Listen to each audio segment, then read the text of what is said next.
नमस्कार खवयांनो. मूग हे प्रोटीनने भरलेले आणि पचायला हलके असे कडधान्य आहे.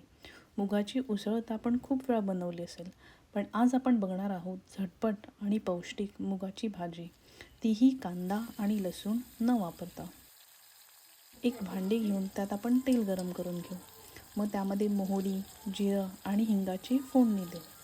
मग त्यात चिरलेला बटाटा, टोमॅटो टाकून त्यावर हळद, मसाला, काश्मीरी लाल मिरची पावडर आणि गरम मसाला टाकून छान मिक्स करून घेऊ.